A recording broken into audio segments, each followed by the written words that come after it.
करनाल से पकड़े गए आतंकियों से पुलिस लगातार पूछताछ कर रही है और उस पूछताछ के दौरान लगातार नए नए खुलासे होते हुए नजर आ रहे हैं। करनाल के एसपी गंगाराम पूनिया ने आज भी उन आतंकियों से जुड़ी हुई काफी जानकारी दी है।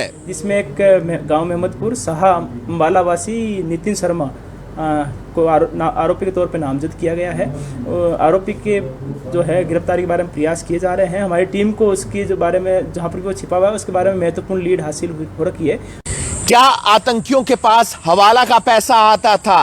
क्या हवाला के पैसे से आतंकी एक स्थान से दूसरे स्थान जाते थे? नांदेड़ से लेकर तरन तारन तक अब तक आतंकी कितनी विस्फोटक सामग्री पहुंचा चुके थे, देखिए इस रिपोर्ट में, क्योंकि करनाल के एसपी गंगाराम पूनिया ने उन 4 आतंकियों से जुड़ी हुई सारी जानकारी दी है। पूर्ण जानकारियां हाथ लगेगी। तो हवाला का सर जो लिंक आ रहा था उसमें कुछ पता चल के सामने आया है सर, कुछ इनपुट्स हो रहा है? देखिए, इस बारे में जो उन्होंने जो हुलिया बताया था जिस बंदे का, वहाँ पर भी हमारी टीम वहाँ पर गई है। वहाँ की आसपास की सीसीटीवी फुटेज भी हमारी टीम लेकर के आई है। उस सीसीटीवी फुटेज का और जिस गाड़ी में वो आया था, व्हीकल का यूज़ उसने किया है, उस व्हीकल के बारे में हम सीसीटीवी फुटेज के आधार पर आइडेंटिफिकेशन की कार्रवाई कर रहे हैं। आगे क्या है अंबाला का नितिन शर्मा, और क्यों नितिन शर्मा इन आतंकियों की मदद कर रहा था और किस किस काम में इन आतंकियों की नितिन शर्मा की तरफ से मदद की जा रही थी? नितिन शर्मा को पकड़ने के लिए करनाल पुलिस की टीमें कहां-कहां दबिश कर रही हैं, देखिए इस वीडियो के अंदर। नया अपडेट आया है आतंकियों से जुड़े हुए मामले के अंदर? देखिए, थाना मधुबन में दर्ज एफआईआर नंबर 141 डेटेड 5 मई 2022 की जब जांच टीम के द्वारा की जा रही थी, तो जब गाड़ी की तलाशी के दौरान जो 2 आरसीज बरामद हुई थी उनकी भी जांच साथ में की जा रही थी। उन आरसीज का जो डिटेल्स थी उनका वेरिफिकेशन करने पे यह पाया गया कि एक्चुअल में प्राइमा फेसिया फर्जी है। इसी के आधार पे मधुबन पुलिस स्टेशन में 10 मई को एक दूसरी एफआईआर नंबर 146 धारा 420 467 471 120 BIPC के तहत दर्ज की गई है, जिसमें एक गांव मेहमदपुर साहा अम्बालावासी नितिन शर्मा को आरोपी के तौर पे नामजद किया गया है। आरोपी के जो है गिरफ्तारी के बारे में प्रयास किए जा रहे हैं। हमारी टीम को उसके जो बारे में जहां पर वो छिपा हुआ है उसके बारे में महत्वपूर्ण लीड हासिल हो रखी है। हमें उम्मीद है कि जल्दी से हम उसको गिरफ्तार कर लेंगे। क्या उसके ऊपर पहले भी मामले दर्ज हैं? जी, ये सामने आया है कि यमुनानगर में एक मामला दर्ज है जिसमें वो वांछित चल रहा है, और साथ ही जम्मू कश्मीर में भी एक मुकदमा उसके खिलाफ दर्ज हुआ है जिसमें वो जेल में भी रह के आया है। तो सर कितनी टीमें लगाई गई हैं सर? देखिए, हमारी जो CIA 2 की टीम है वो इसमें लगी हुई है और महत्वपूर्ण लीड हमें हाथ लग ऑलरेडी हमारे पास में है, तो मुझे उम्मीद है कि शायद आज शाम तक हम इसमें गिरफ्तार करने में कामयाब हो जाएंगे। तो फिलहाल सर वो फरार है नितिन शर्मा? जी, जो आरोपी है वो एफआईआर दर्ज होने के बाद में फरार चल रहा था, लेकिन हमारी टीम पीछे उनके लगी हुई है और महत्वपूर्ण लीड्स भी जैसे कि मैंने बताया हमारे हाथ में है, तो मुझे उम्मीद है कि शाम तक इस मामले में हम गिरफ्तार कर लेंगे। कोई संदीप नाम के व्यक्ति का रोल सामने आ रहा है कि उसने आरसी वगैरह दी थी पंजाब के अंदर? देखिए, अभी जैसे क्योंकि इस मामले में काफ़ी सारी डिटेल्स हमारे पास में है, लेकिन उनका वेरिफिकेशन होना बकाया है। नितिन शर्मा जैसे ही गिरफ्तार होगा उसके बाद में उसने कहां से खरीदी, किसको बेची और ये आरसीज एक्चुअल में कहां से बनी है, इसके बारे में और महत्वपूर्ण जानकारियां हाथ लगेगी। तो हवाला का सर जो लिंक आ रहा था उसमें कुछ पता चल के सामने आया है सर, कुछ इनपुट्स हो रहा है? देखिए, इस बारे में जो उन्होंने जो हुलिया बताया था जिस बंदे का, वहाँ पर भी हमारी टीम वहाँ पर गई है। वहाँ की आसपास की सीसीटीवी फुटेज भी हमारी टीम लेकर के आई है। उस सीसीटीवी फुटेज का और जिस गाड़ी में वो आया था, व्हीकल का यूज़ उसने किया है, उस व्हीकल के बारे में हम सीसीटीवी फुटेज के आधार पे आइडेंटिफिकेशन की कार्रवाई कर रहे हैं। आगे क्या कुछ प्रोसेस रहने वाला है सर? राजवीर को लेकर 2 और आरोपी, अभी जो 3 आरोपी आकाशदीप, जसान और राजवीर, वो ऑलरेडी पंजाब पुलिस के वहाँ पर रिमांड पे चल रहे हैं।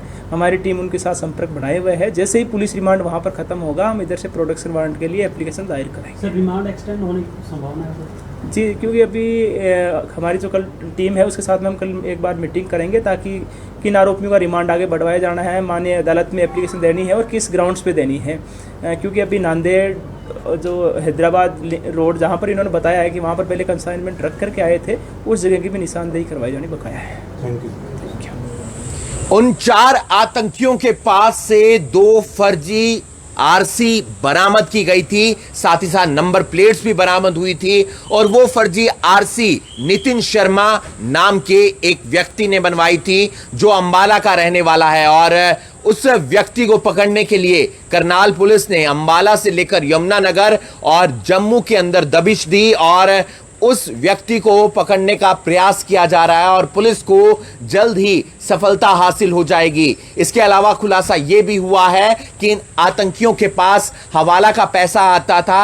उस हवाला के पैसे से ये आतंकी एक स्थान से दूसरे स्थान जाते थे।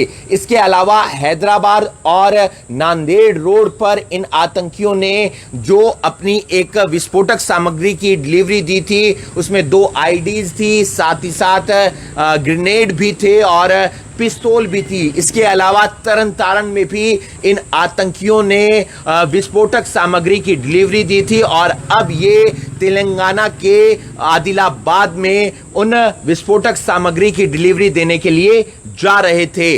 साथ ही साथ एटीएसबी ने भी इन आतंकियों से पूछताछ की है। अब देखना यह होगा कि आने वाले दिनों में इस मामले में कौन से और खुलासे होते हैं, क्योंकि 10 दिन के पुलिस रिमांड पर हैं ये आतंकी और वो 10 दिन एक के बाद एक खत्म होते हुए नजर आ रहे हैं। क्या करनाल पुलिस इन आतंकियों की फिर से पुलिस रिमांड हासिल करेगी? वहीं आकाशदीप और जशनप्रीत और राजवीर इस समय पंजाब पुलिस के प्रोडक्शन वारंट पर हैं और उम्मीद की जा रही है कि जहां जैसे ही उन आतंकियों का पंजाब में प्रोडक्शन वारंट खत्म होगा, इन आतंकियों को जो इनके साथी हैं उन्हें करनाल लेकर आया जाएगा और फिर उनसे गहनता से पूछताछ की जाएगी। इस वीडियो को आप ज्यादा से ज्यादा शेयर कीजिए।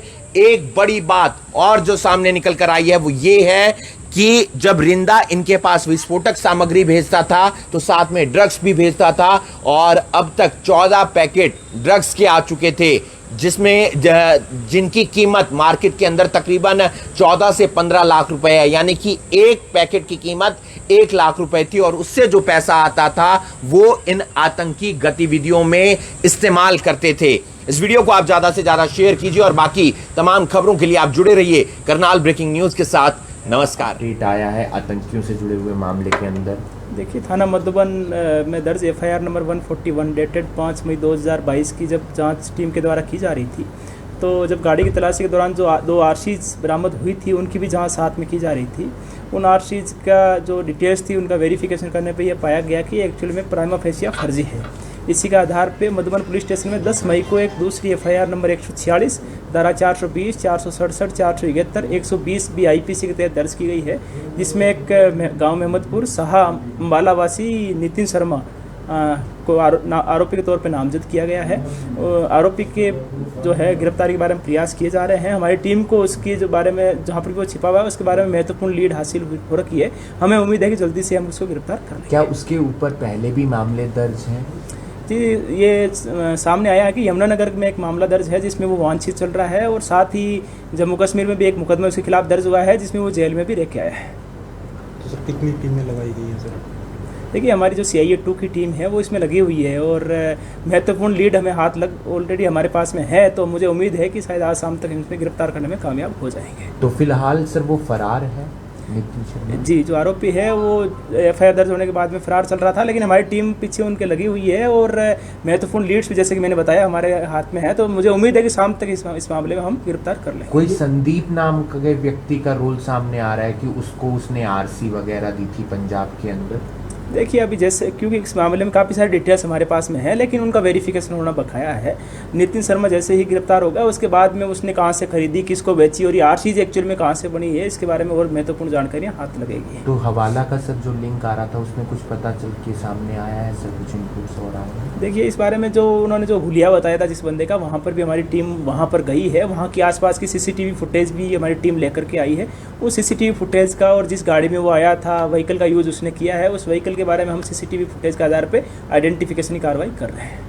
आगे क्या कुछ प्रोसेस रहने वाला है सर? राजवीर को लेकर 2 और आरोपी, अभी जो 3 आरोपी आकाशदीप, जसन और राजवीर, वो ऑलरेडी पंजाब पुलिस के वहाँ पर रिमांड पे चल रहे हैं। हमारी टीम उनके साथ संपर्क बढ़ाए हुए है। जैसे ही पुलिस रिमांड वहाँ पर खत्म होगा हम इधर से प्रोडक्शन वारंट के लिए एप्लीकेशन दायर करेंगे। सर, रिमांड एक्सटेंड होने की संभावना है सर? जी, क्योंकि अभी हमारी जो कल टीम है उसके साथ में हम कल एक बार मीटिंग करेंगे ताकि किन आरोपियों का रिमांड आगे बढ़वाया जाना है, माननीय अदालत में एप्लीकेशन देनी है और किस ग्राउंड्स पे देनी है।